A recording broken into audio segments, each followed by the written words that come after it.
Hi, welcome to Pikesville Animal Hospital's client education video. My name is Taryn, and this is Biscuit joining us for a nail trim.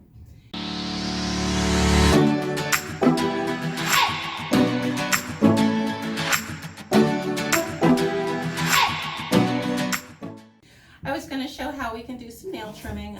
There's a couple different ways to go about it at home. First, I'm going to try to do it by myself, but a lot of times, which is completely normal, you might need a second pair of hands. So I'll just show you that as well. First, I'll show you some of the different tools I have. So there's three different type of clippers we have here. These two being dog, typically clippers. These are really big. I don't recommend using these for cats just because you don't really have good fine control over tiny little nails. So we'll just put these aside.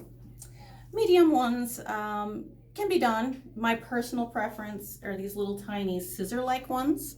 They're specifically designed for cats, and I find them really easy to use, so we'll do those today.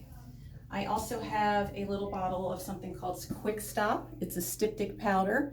If you happen to get a quick, which is the blood supply in the nail, this is great to use to stop the flow of blood, and just helps with some antiseptic qualities as well. But hopefully we won't need that today. All right, Mr. Biscuit. So usually what I'll do is I start by having them facing away from me, because they always like to back away from you when you're doing things they don't want. And this way they kind of butt up against my body. They can't get away, theoretically. We'll start by getting one of his feet. He's already trying to protest a little, which is normal. And if you look closely, you can kind of put your finger underneath their foot between their toes and push out. You can get that claw out. And you can kind of see there's a little pink triangle in the middle. That's where the blood supply is. And the little white hooked area beyond that is where we want to cut. So I'll get my little clippers and we'll show you a close-up of where I want to go. So right about here at this angle, I'll just do a little snip there, and that's perfect. We'll just move on, get a few more. Obviously, take this as slow as you're comfortable with. As long as the kitty's behaving for you, there's no need to rush, because rushing, you can have some accidents, and we don't want to do that. That blood supply is very sensitive. If you do hit it, the cat might react, might get upset. We don't want to have that happen. So let's say Mr. Biscuit wasn't being quite so cooperative.